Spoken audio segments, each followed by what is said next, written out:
Hello everyone, and welcome back to the channel. If you're new here, welcome back. I'm so glad you're here. Today we'll be looking at the book of Matthew in the Bible. The book of Matthew is the first book of the New Testament. It is a story about the life of Jesus, but it is written specifically for a Jewish audience. The author and purpose. The book was traditionally written by Matthew, one of Jesus' disciples. Before becoming a follower of Jesus, Matthew was a tax collector for the Roman Empire, which gave him a deep understanding of Jewish traditions and Old Testament law. He wrote this gospel around 70 AD, after the destruction of the temple in Jerusalem. His primary goal was to prove to the Jewish community that Jesus was the Messiah they had been waiting for centuries. Matthew achieves this by constantly referencing how Jesus' life and actions fulfilled prophecies from the Old Testament. The five-part structure. The book is structured into 5 distinct sections, each building on the last to tell the story of Jesus as the Messiah.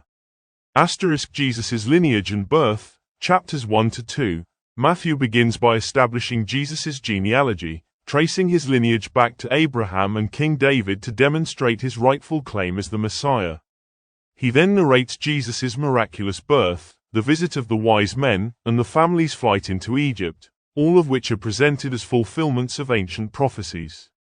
The ministry in Galilee and the Sermon on the Mount, chapters 3 to 7. The story moves to Jesus' public ministry, which begins with his baptism by John the Baptist.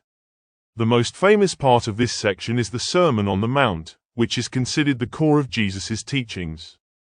In it, Jesus reinterprets the Mosaic law, emphasizing a deeper, more internal righteousness and presenting a new set of ethics for those who would follow him.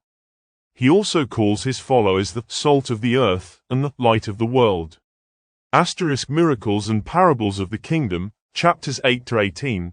Matthew describes Jesus' many miracles, which demonstrate his power and authority. He also teaches several parables about the kingdom of heaven, such as the parable of the sower and the parable of the wheat and tares. These stories explain the nature of God's kingdom and how it grows in the world. Conflict and final teachings, chapters 19 to 25. The narrative shifts to Jesus' journey to Jerusalem and the growing conflict with the Jewish religious leaders. This section contains Jesus' final teachings, including prophecies about the end times and his second coming. Passion, Resurrection, and the Great Commission, chapters 26 to 28.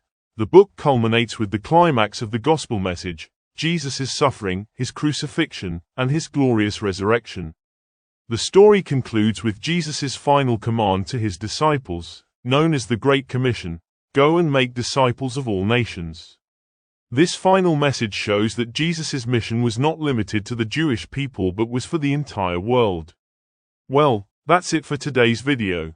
I hope you found this information helpful, had a good time with me today.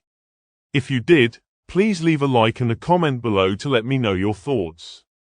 And don't forget to subscribe and hit the notification bell so you won't miss what's coming next. Thank you so much for watching, and I'll see you in the next one.